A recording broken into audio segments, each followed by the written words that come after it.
ऐसे सुरासुरे मनुषिन्दवन्दिदं धोदेघायिकं मेमलं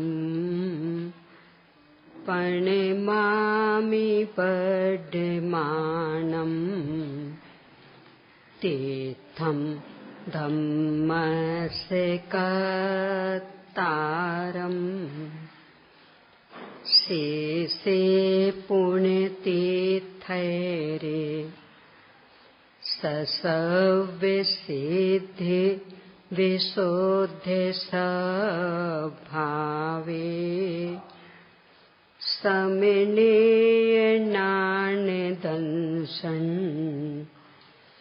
चरितितौ वीर्यायारे ते सौवे समगं पत्तेगमेव पत्तेगं वन्दामि वटन्ते अरहन्ते मानुषे खेते केचा अर्हन्तानं सिद्धानं तैर्नमो गणहराणम् अझावैवगानं साहूनं चेविसवेसिम् तेसिं विशुद्धिदंशन् नानिपहाना समं समासेज्य ओवेसम्पेयामि सम्मं जत्तो निर्वाणसम्पत्ति।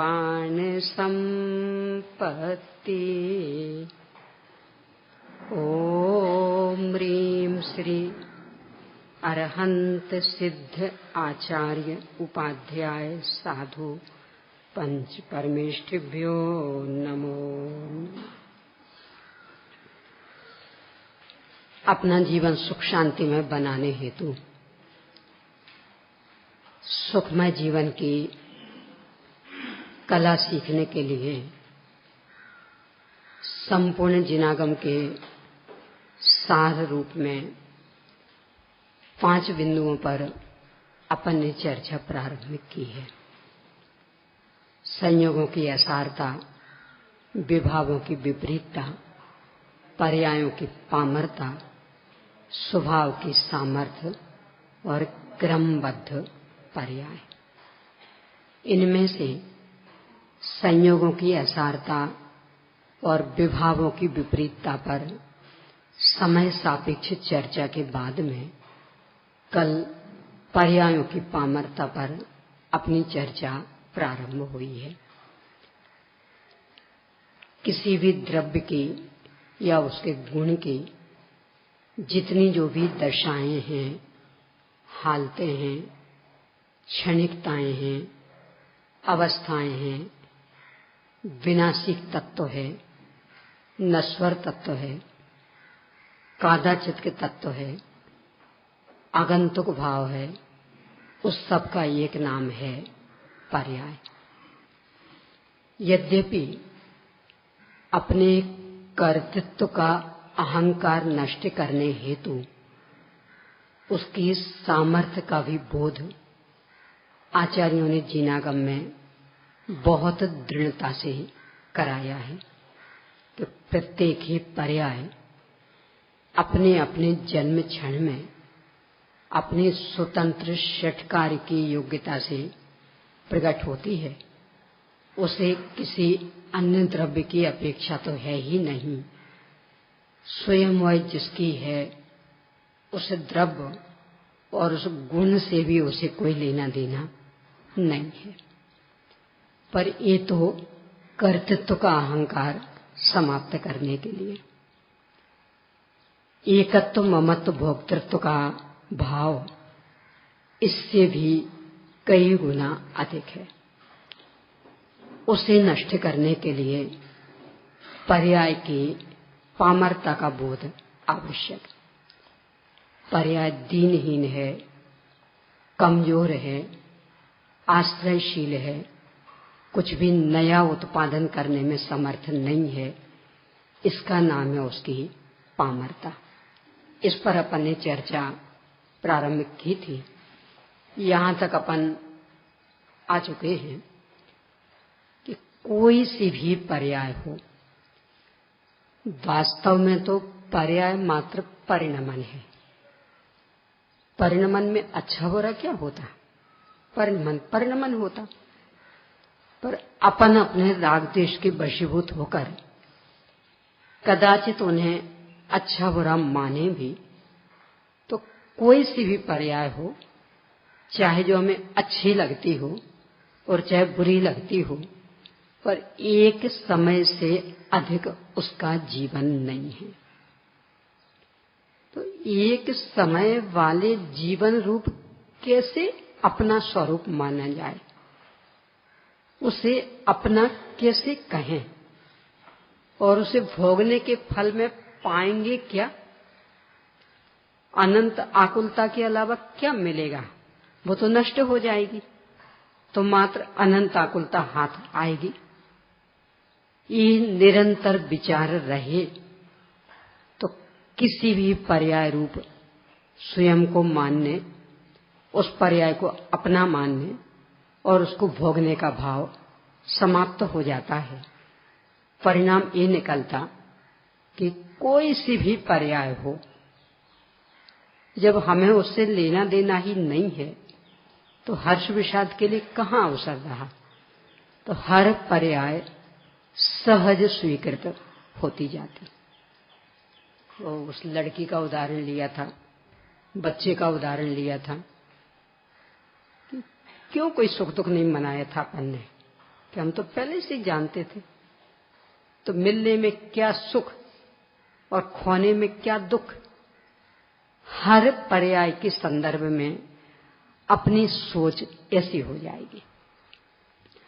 इसके साथ ही दूसरा बिंदु कि यद्यपि प्रत्येक द्रव्य के प्रत्येक गुण की अनादिकालीन अनंत अनंत पर्याय होती हैं, परंतु वे अनंत हैं ही इसलिए कि अनादि अनंत काल के बीच में कोई से भी एक पर्याय मात्र एक बार प्रगटेगी।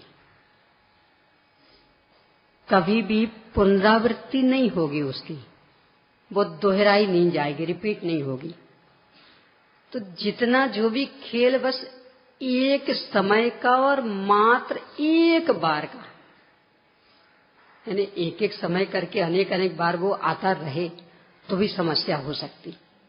पर ये पर्यायों का खेल मात्र एक समय का और एक बार का, यानी जो पर्याय हो गई अब अनंत काल तक भी कभी भी वो नहीं होगी, निरंतर नई नई नई नई होगी। तो जो मात्र एक बार ही मिलनी है, मात्र एक समय के लिए, उसको क्या भोगें? अरे लोक में तो ऐसा कहते हैं 4 दिन की चांदनी और फिर अंधेरी रात, तो हमें ऐसा वैभव नहीं चाहिए। कुतवाली दिन 4 वही, फिर खुरपा अरू जाली, तो हमें नहीं चाहिए ऐसा। यानी कोई ये कहे आपको प्रधानमंत्री बनाते हैं, ठीक है, कब तक? बस 1 मिनट के लिए। इसके बाद क्या जहां वहां भेज देंगे? बोलो, बनोगे ना? कहां है आपका उपयोग? आपसे कह रही हूं, बनोगे ना? 1 मिनट के लिए क्यों नहीं बनोगे? तो सब फिर तो और ही समस्या आएगी। अभी तो जिस परिस्थिति में है ना, मन का संतुलन हमने कर लिया। अब 1 मिनट के लिए आपने प्रधानमंत्री बना दिया, वो बड़े बड़े सब दिखा दिए, और 1 मिनट बाद तो फिर तो और ही बेचैनी होगी। तो ऐसा हमें नहीं चाहिए। वो तो कम से कम 1 मिनट को मिल रहा था। पर्याय वो एक समय कितना छोटा होता है, एक दिन अपन देख चुके। तो इतनी सी देर को मात्र एक बार मिलेगी, न कभी पहले मिली थी न आगे कभी मिलेगी अनंत काल तक। अब बोलो कितना उसे भोगने का भाव आएगा कि भैया उसके बिना ही अच्छे। क्योंकि एक क्षण को आप बहुत ऊंचे ऊंचे दिखा दोगे दृश्य, और फिर जमीन पर आ जाएंगे और ज्यादा बेचैनी होगी, तो हमें जरूरत ही नहीं। ये हो उसकी पामरता। अब तीसरा बिंदु, कोई सी भी पर्याय हो, कर्तृत्व का अहंकार समाप्त करने के लिए भले ही ये कह दिया जाता है कि वह द्रव्य और गुण से निरपेक्ष रहकर पूर्णतया अपनी स्वतंत्र षट कार्य की योग्यता से प्रकट होती है, पर ये एक औपचारिक कथन है। कोई सी भी पर्याय द्रव्य गुण के बिना हो नहीं सकती है। यानी उसका मूल द्रव्य ना हो, गुण नहीं हो, वो पर्याय हो जाए, असंभव। कोई सी भी पर्याय हो, उसे कोई ना कोई आश्रय चाहिए। यानी क्रोध भी पैदा होना हो, बिना आश्रय के हो सकता? कि सब आज बहुत क्रोध आ रहा है, किस पर? कि नहीं, किसी पर नहीं, बस आ रहा है। बोलो दिमाग खराब हो गया क्या? अरे क्रोध आ रहा तो किसी न किसी पर होगा। हाँ, ये हो सकता है कि चेतन पर नहीं होगा, जड़ पर होगा, अथवा जड़ पर नहीं होगा, चेतन पर होगा, पर किसी पर भी नहीं, बस आ रहा है। ऐसे ही कि हवा में ऐसा क्रोध नहीं आता, उसका भी कोई ना कोई आधार होता है। जब विकारी पर्यायों तक का कोई ना कोई आधार है, तो स्वाभाविक पर्यायों का ये सब सम्यक्त तो हो गया। आत्मा का आश्रय हुआ था नहीं, आत्मा से क्या लेना, वो तो अपने षटकार की योग्यता से प्रकट होती ना, तो हो जाएगा ना सम्यक्त, आत्मा का आश्रय लिए बिना। कि सब मोक्ष हो गया, कैसे? स्वरूप में स्थित नहीं, स्वरूप में स्थिरता से क्या लेना देना, वो तो बस अपनी तत्समय की योग्यता से होता है मोक्ष। तो स्वरूप में स्थिरता नहीं होगी ना, जिनका मोक्ष होगा तो स्वरूप में स्थिरता नहीं होगी ना। यानी अपनी षटकार की योग्यता से होती है पर्याय, एकदम औपचारिक कथन है, मात्र अपने कर्तृत्व का अहंकार समाप्त करने के लिए। वास्तविकता क्या है कि कोई सी भी पर्याय निराश्रित नहीं है, बिना आश्रय के खड़ी नहीं हो सकती, जन्म नहीं ले सकती। यदि विकृतियां हैं तो किन्हीं न किन्हीं पर का आश्रय होगा। सब मिथ्यात्व तो है, पर किस आश्रय से? क्या मानते हैं? नहीं, मानना क्या, वो तो अपनी षटकार की योग्यता से होता है ना, होगा कि भाई शरीर को अपना मानते होगे, पंचेंद्रिय विषय भोगों में सुख मानते, कुछ ना कुछ तो ऐसा होगा ना। अब ये अलग बात कि इसमें अंतर पड़ सकता है कि पंचेंद्रिय विषय भोगों में से किस में मानते हो, शरीर में से भी किस में, इस शरीर में कि भूतकालीन की भविष्यकालीन, कदाचित इसका अंतर पड़ सकता, पर नहीं, हम मानते किसी को अपना नहीं है, पर बस मिथ्या तो है, होगा। यानी कोई सी भी पर्याय हो, उसके लिए ठोस आधार चाहिए। अब वो आधार काल्पनिक है कि इसका अपना है, वो एक अलग बात, पर बिना आधार के वो पर्याय प्रकट हो जाए, ये कभी भी संभव नहीं। यदि स्वाभाविक पर्याय हैं तो उन्हें अपनी शाश्वत सत्ता का आधार चाहिए। यानी अपनी ज्ञानानंद स्वाभाविक शाश्वत सत्ता भगवान आत्मा को अपनत रूप से जाने, अपनत रूप से माने, उसमें संतुष्ट हो, तब वो सम्यक रत्नत्रय पर्याय प्रकट होगी। कि नहीं, वो तो अपनी षटकार की योग्यता से हो जाएगी। आत्मा को जानने मानने उसमें स्थित रहने का क्या सवाल है, तो हो जाएगी ना। और हो जाती तो फिर शाश्वत सत्ता का मतलब ही क्या निकलता, क्योंकि और तो उसका कोई काम है नहीं, यानी वो पर्याय में आता तो है नहीं, तो बस इसका ही मतलब का तो था ना कि इसे हम अपना रूप से माने, अपना रूप से जाने, इसमें ही संतुष्ट रहें। अब कोई सी भी पर्याय इसके बिना भी व्यक्त हो जाए तो फिर इसका मतलब क्या, ये तो बिल्कुल बेकार की चीज हो गई। तो वस्तु में कोई ऐसी बेकार की चीज होती है वस्तुत्व गुण के कारण?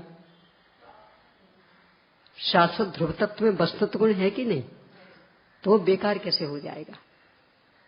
तो किस काम का कि जब भी किन्हीं स्वाभाविक पर्यायों को व्यक्त होना होगा तो उसका आश्रय अनिवार्यतम शर्त है। यानी कोई सी भी शुद्ध पर्याय ये कहे कि नहीं मैं ध्रुव का आश्रय तो नहीं लूंगा, नहीं लूंगी, पर शुद्ध हो जाऊंगी, कि सपने ही देखते रहना, कि मैं अपने ज्ञानानंद स्वामी भगवान आत्मा को तो अपना रूप से नहीं मानूंगी, पर सम्मित रूप हो जाऊंगी, कि अपने में हमेशा हमेशा के लिए स्थिर तो नहीं होंगी, पर मोक्ष रूप हो जाऊंगी, कि सपने ही देखते रहना, होने वाली कभी नहीं हो। कब होगी? जब अपने ज्ञानानंद स्वामी भगवान आत्मा को अपना रूप से जानेंगे, मानेंगे, उसमें स्थित रहेंगे। यानी कोई सी भी पर्याय हो बिना आश्रय के पैदा नहीं हो सकती। विकृत पर्याय होंगी, पर का आश्रय चाहिए। इस बात दर्शन पूजन का भाव तो बहुत तीव्रता से आ रहा। किनका? किन्हीं का नहीं, बस वो दर्शन पूजन का भाव आ रहा। कह भाई देव का होगा, शास्त्र का होगा, गुरु का होगा, शिखर जी का होगा, किरनाथ जी का होगा, ये नहीं, इनमें से किन्हीं का नहीं, बस आ रहा है। किन के दर्शन का, किन के दर्शन करने जाओगे, किन की पूजन करने जाओगे? यानी कोई ना कोई वो आश्रय होगा कि इनके दर्शन का भाव आ रहा, इनकी पूजन का भाव आ रहा। बिना किन्हीं के दर्शन पूजन का भाव आ जाए ये असंभव। तो चाहे कोई सी भी अशुभ रूप पर्याय हो, चाहे कोई सी भी शुभ रूप पर्याय हो, और चाहे शुद्ध रूप पर्याय हो, आश्रय के बिना कभी भी उत्पन्न नहीं होती। तो जो स्वयं आश्रय लेकर के पैदा हो रही है, अब उसका हम सहारा लें। यानी ऐसा हो गया है, तो एक छोटा सा बच्चा है, और बिल्कुल ही छोटा, मान लो 8, 9, 10 महीने का, तो थोड़ी सी ताकत तो आ गई है पैरों में, तो कुछ ऐसा सहारा मिल जाए ना तो पकड़ पकड़ के खड़ा हो जाता, पर अपने बल पे खड़ा नहीं हो पाता। पर चूंकि अभी शक्ति कम है तो इतना सा सहारा उसके लिए पर्याप्त होता। अब वो इसका सहारा लेकर के खड़ा हुआ है, अपन उस बच्चे का सहारा लेके खड़े हो, यानी वो तो इसको पकड़ के खड़ा हो रहा था और अपन उसका हाथ पकड़ के खड़े हो, क्या हालत होगी? क्यों? कि वो स्वयं सहारा लिए है, यानी स्वयं उसमें इतनी ताकत नहीं है कि अपने बल से खड़ा हो जाए। तो जो स्वयं सहारा लेके खड़ा हो रहा है, यदि उसका सहारा लेकर के हम खड़े हुए तो हमारी हालत क्या होगी? ऐसे ही पर्याय स्वयं सहारा लेकर के जन्मती है, कोई सी भी पर्याय हो, यानी उससे फर्क कुछ नहीं पड़ना कि शुद्ध है कि अशुद्ध है, ये नियम सब में लागू पड़ेगा। बस अंतर इतना पड़ेगा कि शुद्ध होगी तो अपना सहारा, शाश्वत का सहारा, अशुद्ध होगी तो नियम से इनमें से किन्हीं का सहारा, पर सहारा लेकर के उत्पन्न होगी। तो जो स्वयं सहारा लेकर उत्पन्न हो रही है, उसका सहारा हम लें, क्या हालत होगी? तो ये बिना सहारे के उत्पन्न नहीं हो पाती, ये है उसकी पामरता, कमजोरी, शक्ति की हीनता, कि बिना सहारे खड़ी हो ही नहीं सकती। करके दिखाओ, कोई सी भी पर्याय ले लो, अरे किसी की भी, पुद्गल द्रव्य तो नहीं है, पर वो सफेद है। पुद्गल द्रव्य नहीं है, पर सफेद है। क्या है सफेद? नहीं, द्रव्य नहीं है, कोई रंग नाम का गुण भी नहीं है वहां, पर सफेद है। हो सकता कि वो गर्म है, अग्नि तो नहीं है, उसकी लौ भी नहीं है, पर गर्म है। हो सकता, अरे अंतर ये हो सकता कि अग्नि अलग प्रकार की हो, यानी वो सूर्य की अग्नि हो, गैस की अग्नि हो, लकड़ी की अग्नि हो, पर अथवा अपने पेट की अग्नि हो। जठराग्नि में तो होती है, वो भी गर्म होती, पर कोई सी भी अग्नि नहीं हो और गर्म हो सकता। यानी वो पुद्गल की पर्याय है, तो कोई भी पुद्गल ना हो, उसका स्पर्श नामक गुण ना हो और फिर गर्मी अकेली हो जाए, असंभव। इसका नाम है उसे सहारा चाहिए, आश्रय चाहिए। तो जो स्वयं आश्रित है, पराधीन है, उसके आश्रय से हमें क्या मिलेगा? इसलिए पर्याय आश्रय करने योग्य नहीं। ये तीसरा बिंदु। अब चौथा बिंदु, कोई सी भी पर्याय हो, स्वयं कैसी भी हो, पर उसमें कुछ भी नया उत्पन्न करने की क्षमता नहीं है। देखो, अपने घरों में कई प्रकार की संपत्ति होती ना। एक तो वो जो तिजोरी में है अथवा बैंक बैलेंस है, एक अपने बर्तन आदि भी है, वस्त्र आदि, वे भी कोई फ्री के थोड़ी आ गए। वो फर्नीचर भी है, यानी सोफा सेट है, पलंग है, कुर्सी है, टेबल है, ये भी कोई फ्री में थोड़ी आ गए, और बहुत महंगे महंगे होते, सस्ते नहीं है, वो कोई 2-4 रुपए के नहीं है। पूरा जो वो फर्नीचर बनवाया, हो सकता 15-20 लाख का हो जाए। कोई उसे संपत्ति में गिनता? क्यों? नगद हमने 20 लाख लगाए हैं अकेले फर्नीचर में, 20 लाख रुपए लगे हैं फर्नीचर में, तो वो हमारी संपत्ति हुई कि नहीं? क्यों नहीं हुई? वो तो हमारी आवश्यकता थी, तो हमने 20 लाख खर्च कर दिए। पर अब यदि बेचने जाएंगे और सामने वाले कहेगा हमारे लिए तो रिजेक्ट है, तो हम तो एक फूटी कौड़ी भी नहीं देंगे, हमें तो और उधड़वा के फिकवाना और पड़ेगा, तो वो चार्ज तुमसे वसूल करेंगे, क्योंकि हमें तो ये पसंद बिल्कुल नहीं है। कि नहीं, हम तो बिल्कुल सबसे बढ़िया लगा था मार्केट में, कि आपको लगा होगा, हमें तो ये बिल्कुल नहीं सुहारा, तो हम तो पूरा इसको निकलवाएंगे और फिर नया बिठाना पड़ेगा, तो निकलवाने का खर्च और फिकवाने का खर्च वो और आप रखो। तो बोलो वो 20 लाख का क्या हुआ? यानी फर्नीचर को कोई भी अपनी संपत्ति में नहीं गिनता।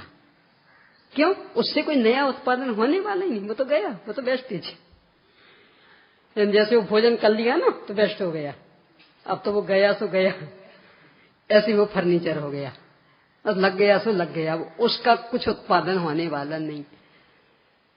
आप बस भोग सकते हो, पर बाकी कोई उत्पादन होने वाला नहीं है ना। उसके बल पर कोई ये सोचे कि सब थोड़ी सी परिस्थिति बिगड़ रही है, तो 20 लाख रुपए का तो हमारे पास फर्नीचर है, तो उसको बेच देंगे, तो और कुछ नहीं तो 10 लाख तो आ ही जाएंगे। आधा कि सपने मत देखो, वो तो गया, उसका एक नया पैसा आने वाला नहीं है। पर्याय भी ऐसा ही है, वो फर्नीचर जैसी है कि देखते रहो उसको कि हाँ ये व्यक्त हुई, ये व्यक्त हुई, पर उसमें से कोई नई पर्याय प्रकट करने की सोचोगे तो असंभव। अब कोई सी भी पर्याय हो, चाहे शुद्ध हो चाहे अशुद्ध हो, यानी क्रोध में से नया क्रोध नहीं आएगा, पूजन के भाव में से नया पूजन का भाव नहीं आएगा, और ऐसे सम्यक्त में से नया सम्यक्त नहीं आएगा, सिद्ध दशा में से नई सिद्ध दशा नहीं आएगी। यानी उसमें कोई पक्षपात नहीं है कि सब अशुभ में से तो नहीं आएगा अशुभ, शुभ में से तो शुभ नहीं आएगा, पर शुद्ध में से तो शुद्ध आ जाएगा ना कि ना।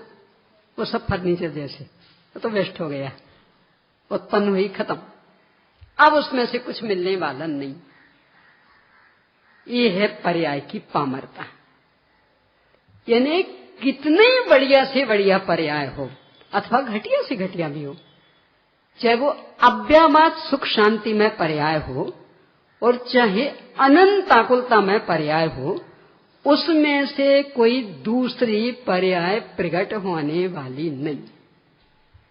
तो जैसे लोक का नियम कि जिस खर्च में से कोई नया उत्पादन होने वाला नहीं है, बुद्धिमान उसे कभी भी अपनी संपत्ति में नहीं गिनता। यानी कभी वो कहेगा 20 लाख का हमारे पास फर्नीचर है और वो 50 लाख बैंक में पड़े हैं और करीब करीब 5-6 लाख तो तिजोरी में भी पड़े हैं, तो 50 और 5 55 और 20 तो 75 लाख तो हमारे पास है, गिने जाएंगे। यानी उत्पादन जिससे नया नहीं हो उसकी कोई कीमत नहीं, वो अपनी संपत्ति में नहीं गिना जाएगा। पर्यायों में से कुछ भी नया उत्पादन नहीं होता है, इसलिए उनकी कोई गिनती नहीं, इसलिए वे अपने वैभव में नहीं गिनी जाती। जैसे वो फर्नीचर है ना, तो उत्पादन तो कुछ नहीं होगा, तो भी आपका वैभव बताने में समर्थ तो है। यानी आपके घर का फर्नीचर देख के हम अंदाज लगा लेंगे कि लगभग इनकी आर्थिक स्थिति कैसी होगी। अकेले इतने ही नहीं, रुचि कैसी होगी ये भी पता लगा लेंगे। और इतने ही नहीं, यदि घर में बाल बच्चे हैं तो वे कैसे हैं ये भी पता लग जाएगा फर्नीचर देख के। लग जाता नहीं लग जाता? यदि घर के बाल बच्चे उद्दंड होंगे तो सारे फर्नीचर पर पेंसिल से कुछ ना कुछ तो कहीं टूट रहा होगा, कहीं नाम लिखा होगा, कहीं मतलब कुछ ना कुछ गड़बड़ होगा। और बहुत सीधे शांत बच्चे होंगे तो सारा फर्नीचर बिल्कुल नीट एंड क्लीन। तो उसको देखकर आप घर के बच्चों का भी परिचय ले लोगे कि नहीं, ये कैसे हैं बच्चे। तो इन 3 चीजों का ज्ञान तो हो गया। आपकी आर्थिक स्थिति कैसी है, आपकी रुचि कैसी है, और जिनके साथ में आप रह रहे वे भी कैसे, उसमें सब लगा लेना। बच्चे मतलब अकेले बच्चे ही, सब बड़े भी, क्योंकि बड़े भी बच्चों से कम थोड़ी होते। इन्हें सफाई पसंद नहीं हो, ये बड़े भी यही करते रहते। ये रेलों आदि में देखते तो उतने ऊंचे ऊंचे लिखे रहते, बच्चे थोड़ी लिखते। किनका कमाल रहता? बड़ों का। और कैसा कैसा लिखते रहते। तो ये बड़े भी बच्चे कम थोड़ी हैं, बहुत। तो इतने का ज्ञान तो हो जाएगा, पर संपत्ति में नहीं गिने जाएंगे। ऐसे ही अपनी वर्तमान पर्यायों को देखकर किस भूमिका में है, किस प्रकार का पुरुषार्थ चल रहा, आगे क्या इनका उद्देश्य है, इसका ज्ञान तो हो जाएगा।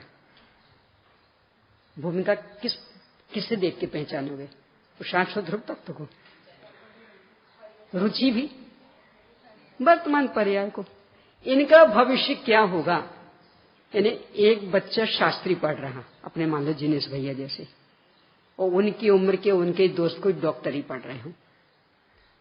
आप तो ज्योतिष नहीं है, ज्योतिष नहीं है ना, नहीं है, तो भी इनका भविष्य क्या है, और इनका जो मित्र जो डॉक्टरी पढ़ रहा उसका भविष्य क्या है, ये बता सकते कि नहीं बता सकते? कि इसका भविष्य होगा कि यहां आराम से बैठेगा, तो वो पिताजी नीचे बैठे होंगे। अरे पिताजी नहीं, पिताजी के पिताजी भी नीचे बैठे होंगे, और वो बेटा तो सुना रहा होगा उन्हें। इसका ही भविष्य है। और डॉक्टर का, हमारे डॉक्टर साहब है ना, बेस बिंदु को बहुत रस लेकर कभी कभी कहते, जब उनका मूड हो तो, कि कहते हो ना कि अरे डॉक्टरी पढ़ाई कितनी बढ़िया, तो पता कितनी बढ़िया। और जिन जिन को आजकल आप ज्यादा अच्छा डॉक्टर कहते, क्योंकि वे MBBS की तो कोई क्या उसमें दम, वो तो कुछ है ही नहीं। किसी भी विषय का स्पेशलिस्ट हो, और उसमें भी किस विषय का, हार्ट का हो, ENT हो, और भी, और यदि वो यूरोजोलिस्ट हो तो वे ऐसा कहते, जिन अंगों का नाम लेने में संकोच हो, यदि सभा में ले तो सब क्या कहते, ऐसी गंदी गंदी बातें करती, उसके ज्ञान का गे हमेशा वो बनेगा। कोई अच्छी अंग तो दिखाने आएगा नहीं, स्वस्थ होगा मजबूत होगा तो वो आएगा, तो सड़े गले होंगे, बदबू आती होगी, वो आएगा जांच कराने, क्या देखना पड़ेगा, ज्ञान का गे क्या बनेगा। अब वो विद्या अच्छी, और इनके ज्ञान का गे समय सार, प्रवचन सार, नियम सार, अष्टपाहुड़, यानी इनके ज्ञान के गे कुंद कुंद स्वामी बनेंगे, और उनके ज्ञान के गे जो वो सड़ा गला मरीज वो बनेगा। तो ये भविष्य नहीं दिख रहा अभी, तो इतना पता लग जाएगा। ये तो हर क्षेत्र में कहते, सब इंजीनियर बन जाएगा हमारा बेटा, खूब बड़ा इंजीनियर। तो भी ऐसा कहते कि कई ने तो रामचंद्र जी को उनके हिसाब से 14 वर्ष का, अपने यहाँ 14 वर्ष का नहीं है, अपने यहाँ तो काफी समय बीता है, तो इतने साल का वनवास दिया था, बेचारी अभी तक बदनाम। कई ने रामचंद्र जी को 14 वर्ष का वनवास थे, हिंदुओं के हैं, अपने यहाँ 14 वर्ष का नहीं है, अपने यहाँ तो बहुत बीता। तो एक वो सौतेली माँ थी, सगी माँ तो नहीं थी ना, तो सौतेली माँ ने वनवास दिया तो बेचारी आज तक बदनाम है। कोई अपनी बेटी का नाम केकई नहीं रखता, बाकी नाम वाले तो मिली होंगी बेटियां, कौशल्या होगा, बाकी सब होगा, पर मंथरा और केकई किसी ने भी अपनी बेटी का नाम नहीं रखा। यानी इतनी अधिक अपनी नजरों से उतर गई वो। क्यों? रामचंद्र जी को वनवास दिया था, और आपने अपने बेटे या बेटी को इंजीनियर बना दिया, मतलब अब पूरी जिंदगी भर का वनवास। क्यों? बहुत बड़ा स्पेशलिस्ट इंजीनियर है, बांध बहुत अच्छा बनाता है। कहां बनेगा बांध? यहां। कहां बनेगा? जंगल में। तो वहां का उसको मिला पूरा। किनके बीच में रहना पड़ेगा? तो बिल्कुल 4th क्लास के लोग, अनुसूचित जाति वाले, उनके बीच में रह के खड़े खड़े काम कराना होगा। और बांध पूरा बन गया, बहुत बढ़िया बना था, सरकार की ओर से पुरस्कृत भी हो गया। पर अब कि अब बेटा दूसरा बांध बनाओ, तो यहां तो बन जाएगा नगर, तो रहेंगे हम लोग, ये भैया आके प्रवचन करेंगे, और बे भैया वे अब दूसरे जंगल में जाएंगे, तो वहां बांध बनाएंगे, फिर वहां बन जाएगा तो तीसरे में जाएंगे। थोड़ा धैर्य रखा करो, ज्यादा उतावले मत हुआ कर। तो वे तीसरे में जाएंगे, तो क्या मिला? जिंदगी भर का वनवास और अनुसूचित जातियों के बीच में रहना। अब कोई धार्मिक का मुंह भी देखने नहीं मिलेगा, भगवान के दर्शन के लिए तरस जाओगे। कितनी बढ़िया विद्या। यानी हम तो अपने बेटे को सीए बनाएंगे, बहुत बढ़िया, चार्टर्ड अकाउंटेंट, अच्छी बड़ी बड़ी कंपनियों वाली लाइन लगाए रहेंगे, हमारा ऑडिट पास कर दो, हमारा ऑडिट पास कर दो। कौन आएंगे उनके पास? जिनका बिल्कुल सारा काम साफ सुथरा है, 1 नंबर का चल रहा, वे आएंगे? तो कौन आएंगे? 1 नंबर वालों को तो आवश्यक नहीं, उनका तो पहले से काम साफ सुथरा, तो बेकार को चक्कर काटेंगे। तो कौन काटेंगे? ये चोर डाकू। ये 2 नंबर वाले कौन है बोल? बस है कि ये खुले आम के चोर हैं और बेचोर रात्रि में आते हैं। ये खुले चोर, ये मैं नहीं कह रही हूं, आचार्य ने कहा है। अपभ्रंश भाषा में एक पुष्पदंत नाम के कवि हुए। अपभ्रंश भाषा के बहुत बड़े कवि। उनने एक लिखा ग्रंथ 63 महालंकार, यानी 63 शलाका महापुरुषों का जीवन। तो 63 महालंकार, ये उनके ग्रंथ का नाम। तो पूरे 63 शलाका पुरुषों का वर्णन, तो भरत चक्रवर्ती का भी वर्णन है, बाहुबली का भी वर्णन। तो प्रसंग ये है कि भरत पूरा सचखंड जीत के आ गए, अयोध्या के बाहर आए, मतलब जीत करके आ रहे तो अयोध्या में प्रवेश करना। तो चक्ररत्न अटक गया, वो प्रवेश नहीं कर रहा। पूछ अभी क्या चक्कर है, सब तो जीत लिए। कि अभी कहां सब जीते? आपके सगे भाई और सौतेला भाई तो अभी आपके सामने नतमस्तक हो वही नहीं, तो क्या करना? तो पहले तो सगे भाइयों के पास समाचार भेजा, देखो ऐसा ऐसा है, आप चुपचाप नतमस्तक हो जाओ, और नहीं तो उन्हें तो इतने से ही समझ में आ गया। तो वे तो अपने अपने बेटों को राज्य देके कि तुम्हें जो करना हो करो, हम तो दीक्षा लेके चले। तो वे तो चले गए। बाहुबली के पास भी समाचार भेजा, तो सौतेले भाई थे, ये अकड़ गए। पिताजी ने राज्य दिया तो तुमने थोड़ी दिया था, ये तो हमें बराबरी के बंटवारे से मिला था, कौन होते छीनने वाले? तो जब बात नहीं बनी तो एक चतुर दूत के हाथ से समाचार भेजा। वो दूत खूब अच्छी अच्छी चिकनी चुपड़ी बातें करके कि नहीं वो बुला रहे हैं आपको, आपको आधा राज्य देंगे, सिंहासन पर बिठाएंगे। और होते होते होते अंत में कहता, राजाधिराज भरत चक्रवर्ती आपको याद फरमा रहे हैं। क्या कहा?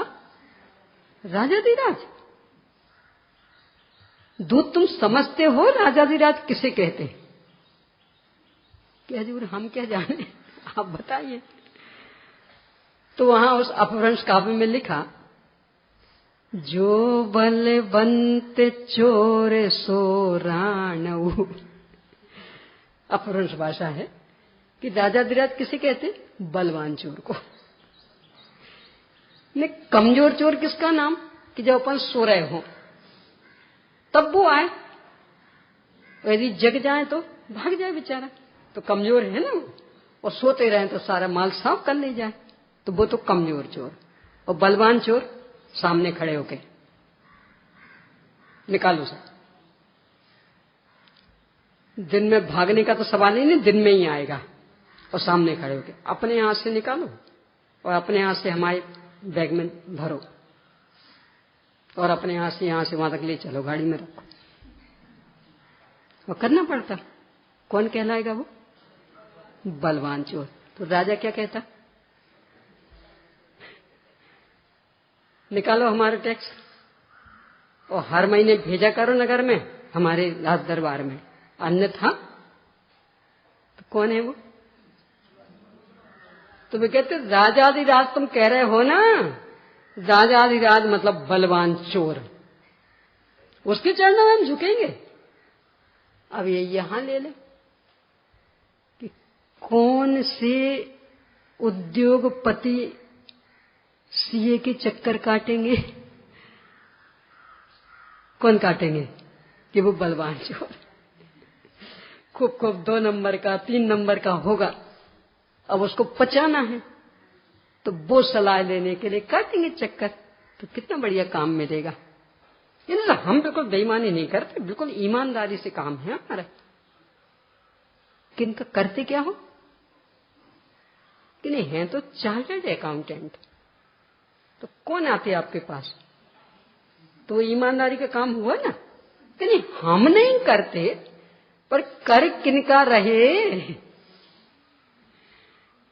हम बेईमानी नहीं करते, ना कभी समय की ना कभी पैसे की, जितना हमारा है बिल्कुल उतना ही लेते हैं, समय पे काम करके दे देते। पर किन का? तो ये धंधा कौन सा कहलाएगा? अब इसकी चतुराई,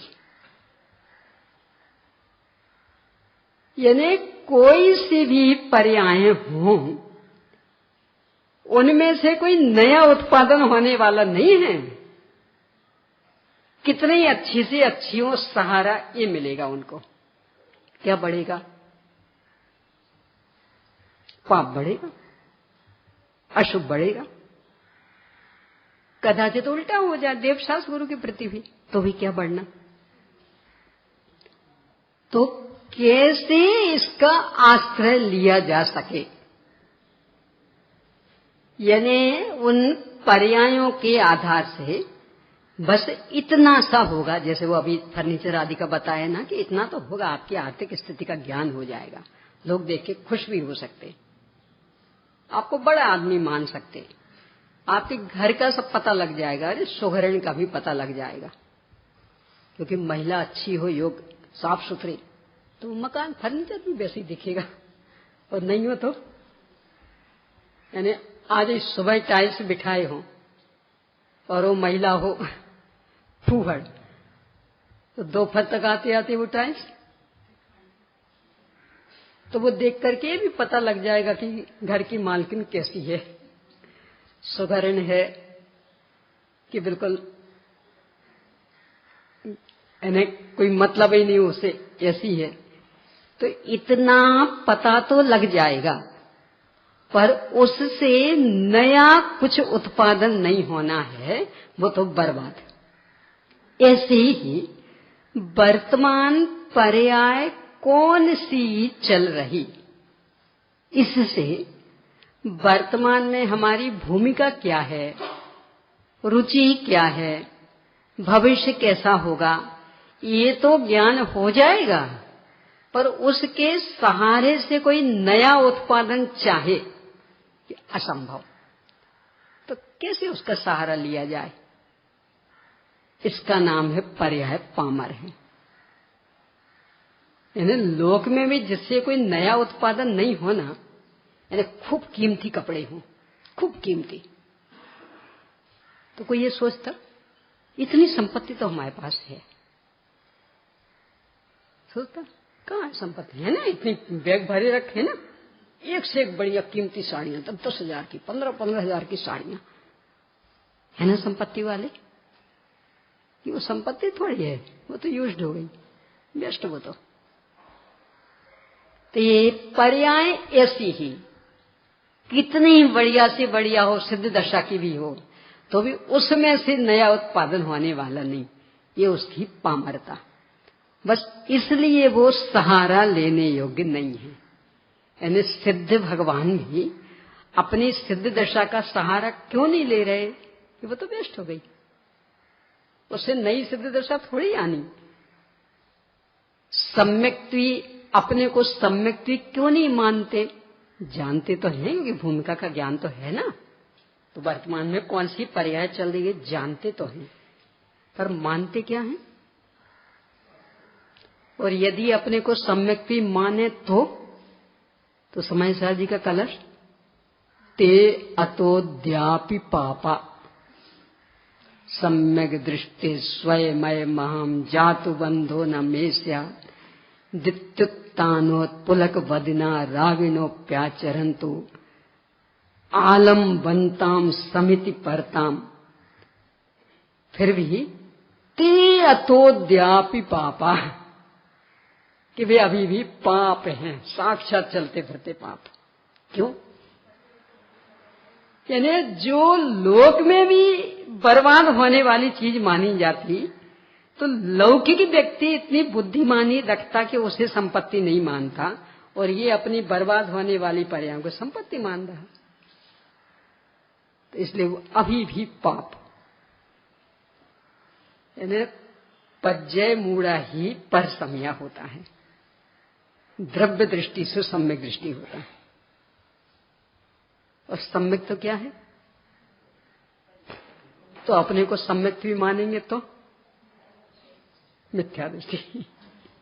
कितना गजब का गणित। अपने को सम्यक दृष्टि मानना, बस, और आपको देखने की आवश्यकता ही नहीं।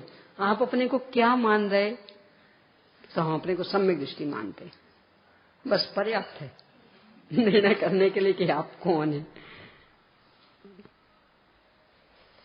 यानी उनमें से नई पर्याय नहीं होनी पैदा, इसलिए उन हुई पर्यायों रूप अपने को माना नहीं जाएगा। ज्ञान तो पूरा रहेगा, ज्ञान तो स्वयं पर प्रकाशक है ना, कमजोरी का भी ज्ञान करता, शुद्धता का भी ज्ञान करता, तो ज्ञान तो पूरा रहेगा कि हमारी भूमिका में अभी क्या चल रहा, कौन सी दशा प्रकट हुई, कितनी शुद्धता प्रकट है, कितनी अशुद्धता प्रकट, पर वो तदात्वे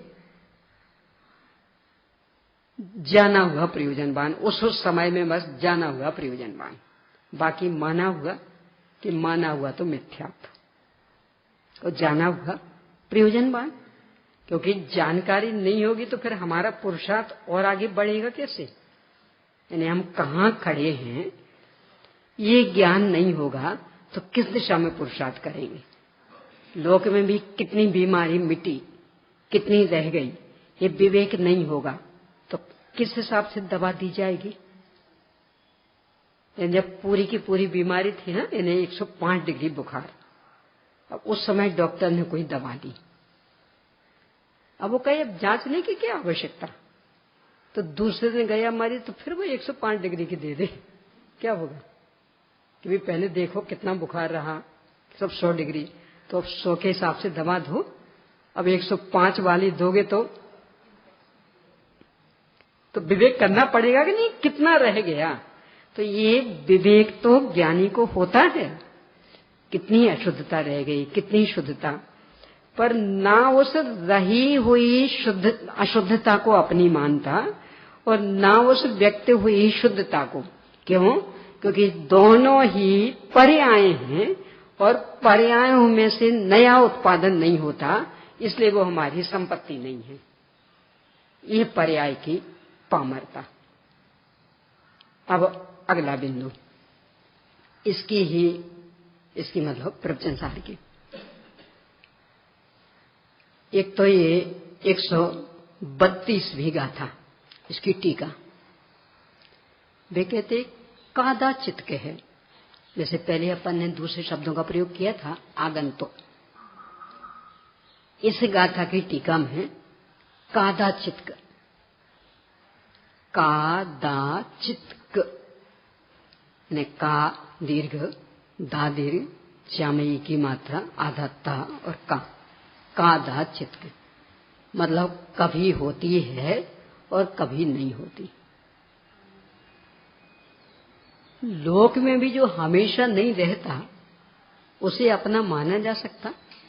कल दूसरे संदर्भ में बात की थी कि मेहमानों से क्या प्रीति, मेहमानों के बल पर हम एक दुकान डाल लें ना, नहीं बाकी हमारे पास तो कोई चलाने वाला नहीं है, पर 2-4 मेहमान तो रोज ही बने रहते, तो एक दुकान खोले लेते, चल जाएगी ना।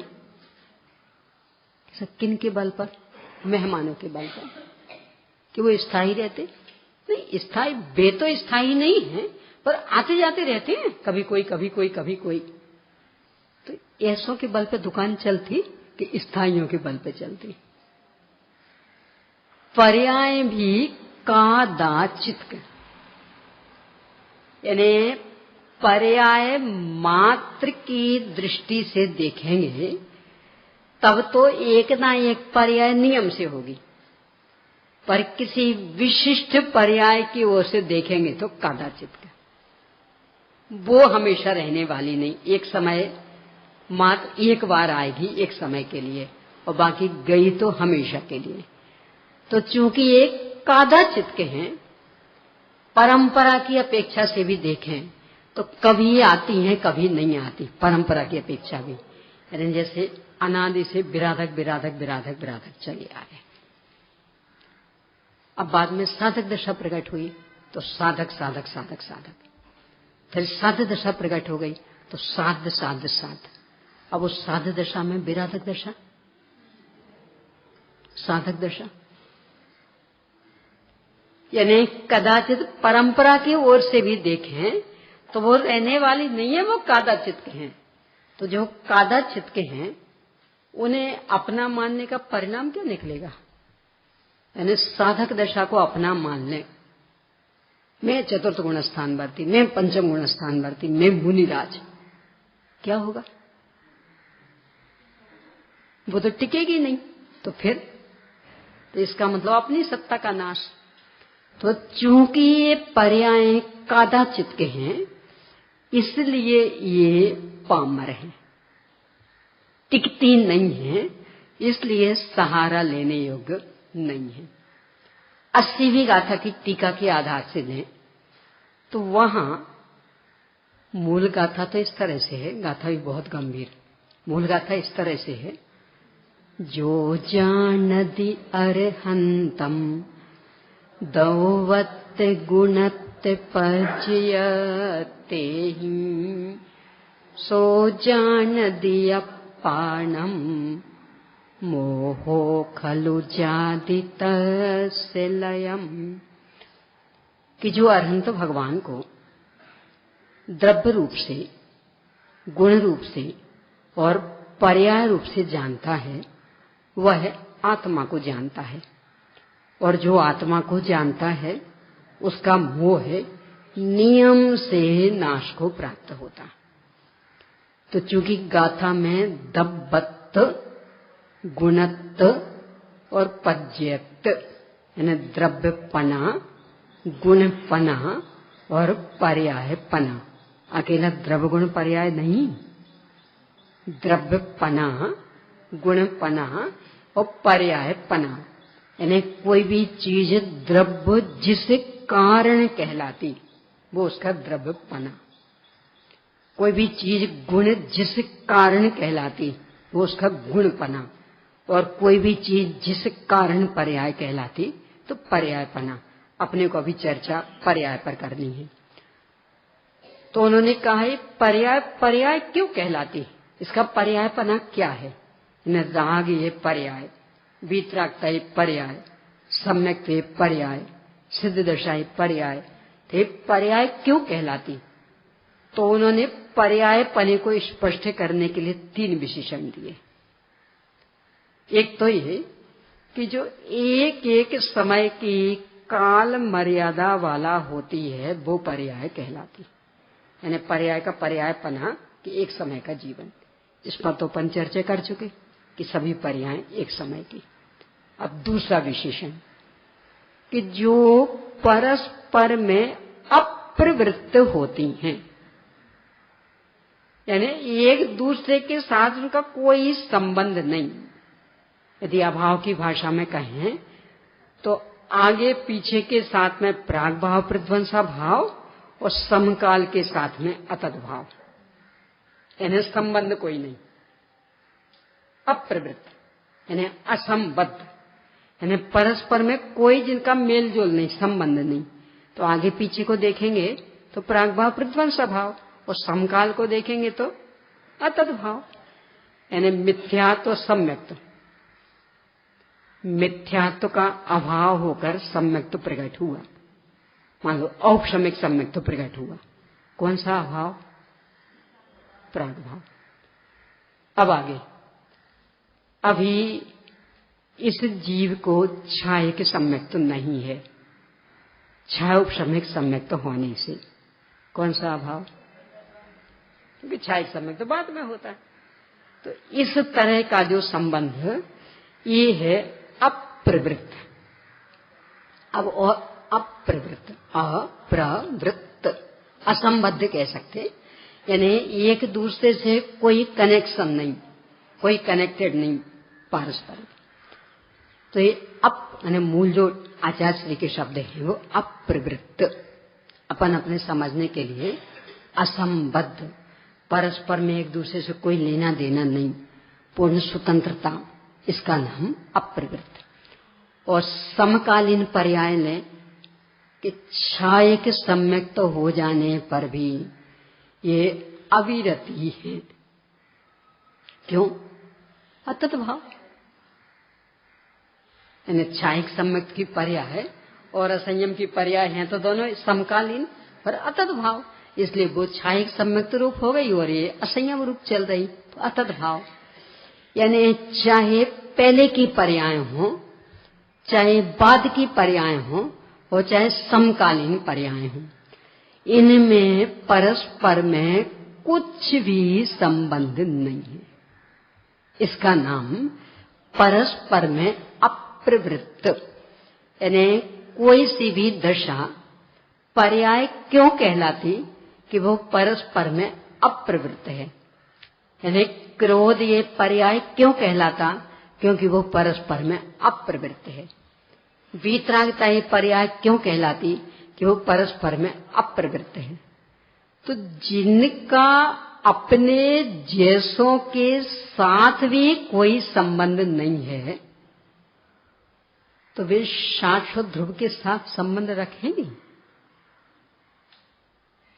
यानी 99 नंबर की भी पर्याय, 100वें नंबर की भी पर्याय, 101 नंबर की भी पर्याय, तो ये तो सब पर्याय पर्याय है ना। और फिर भी प्राग भाव प्रध्वंसा भाव, यानी परस्पर में अप्रवृत्त। तो जो इन गिनतियों से रहित हो उसके साथ, जो बिल्कुल क्रम से आ रही है गिनती, उनसे कोई लेना देना नहीं। तो जिसमें गिनती नहीं हो उसके साथ कौन सा संबंध होगा। ये है पर्यायों की पामरता, कि वो होती तो है पर बस अपने समय तक सीमित, ना पहले से कोई लेना देना, ना आगे से कोई लेना देना। यदि ऐसा नहीं होता तो एकदम जो जीवन एकदम पलट जाता ना। यानी मिथ्यात्व पर्याय का व्यय हुआ वो सम्यक की उत्पत्ति, तो एकदम उल्टा हो गया ना। कैसे हो गया? यदि लिंग की जुड़ी होती तो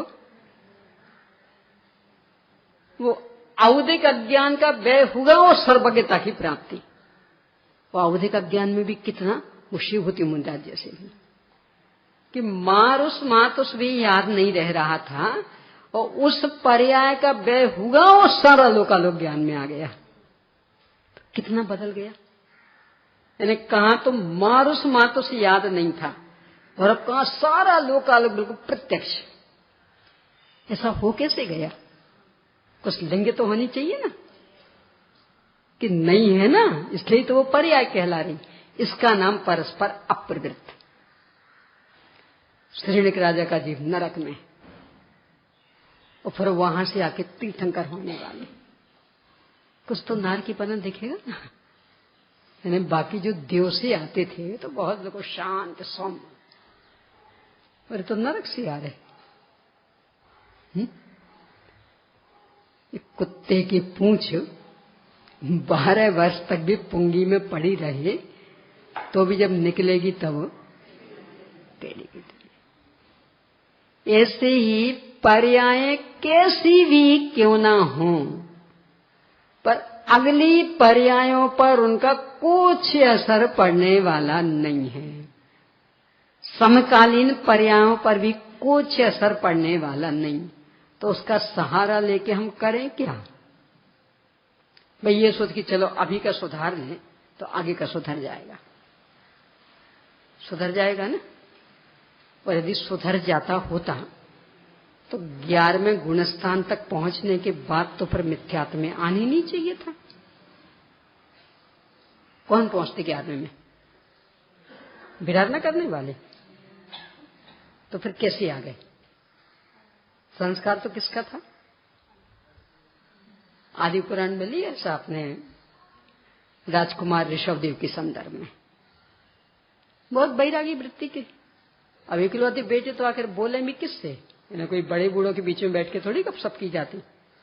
तो अकेले बस गुमसुम शांत बैरागी वृत्ति। तो जब ये जवान हो गए तो माता पिता को लगा ये बेटा तो शादी करेगा ही नहीं। देखो ना लक्षण, देखो इसके बैराग बैराग बैराग, तब तो चिंतन मन में लगा रहता। फिर भी माँ ने कहा भले नहीं करिए, कहना तो अपना कर्तव्य है ना, समझाना कर्तव्य। करेगा नहीं करेगा वो उसका, तो अपन तो समझाएं। तो पूरी योजना बना के, क्यों उन जैसे स्वयं बुद्ध को समझाना कोई हंसी खेल थोड़ी है। तो पूरी योजना, वो ऐसा कहेगा तो अपन इसके जवाब में ऐसा कहेंगे, वो ऐसा कहेगा तो ऐसा कहेंगे, खूब खूब योजना बनी। अब वो पूरी दोनों, मतलब माँ ने अलग, पिता ने अलग, कि बेटा ऐसा कहेगा तो हम ये जवाब देंगे, बेटा ऐसा कहेगा तो हम ये जवाब देंगे, और कैसे भी करके मना लेंगे। और फिर गए पूरी तैयारी से, और बहुत भूमिका बनाते हुए कि बेटा अनेक अनेक राजाओं के समाचार आ रहे हैं अपनी अपनी बेटियों के लिए, तो हमने सोचा है कि तुम्हारी शादी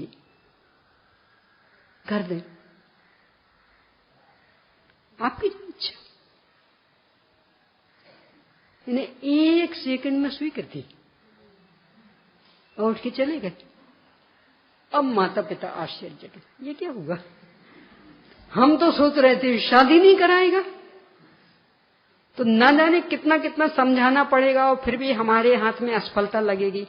और ये तो मानो भूखे ही बैठा था कि हम जवान हो गए, और ये अभी तक पूछते भी नहीं। कहीं ऐसा तो नहीं कि हमें ही कहना पड़ेगा कि पिताजी, ये तो बस हमने निकाला मुंह से और ठीक। बहुत आश्चर्य व्यक्त किया। फिर लिखते, 33 सागर आयु सर्वात सिद्धि में बिताई, मात्र तत्व चर्चा वार्ता, वो भी एकमात्र धार्मिक। कहां गया वो सब? 1-2 दिन नहीं बिताए थे, और उनकी चर्चा कभी रिपीट नहीं होती। ये तो अपन जो मत श्रुत ज्ञानी है तो भूल जाते हैं ना, इसलिए रिपीट होती। वहां तो उत्कृष्ट अवधि ज्ञान, वो देशावधि रही, पर उसमें भी बहुत तो नया विषय निकलता। तो कहां गया वो संस्कार कि परस्पर अप्रवृत्त है ना, कुछ लेना देना नहीं है, सारा एक समय में साफ। यानी 11वें गुणस्थान से गिर के मिथ्यात्व में आ जाएं।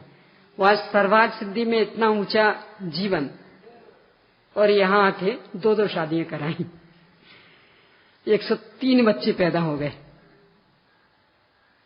भरत चक्रवर्ती आदि 100 थे, और 1 बहन, और बाहुबली और 1 बहन,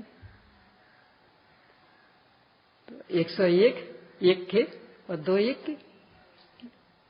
83 लाख पूर्व तक हटने का नाम नहीं ले रहा है। क्यों? परस्पर अप्रवृत्ति। तो जो पर्यायों के साथ भी संबंध नहीं रख रही, उनके साथ हम संबंध जोड़ेंगे, क्या परिणाम निकलेगा? इसलिए वे पामर। शेष चर्चा आगे। चल प्रश्न लिख लीजिए। पर्याय किसी ना किसी का, किसी ना किसी का आश्रय लेकर प्रकट होती हैं। इसे उदाहरण से समझाइए।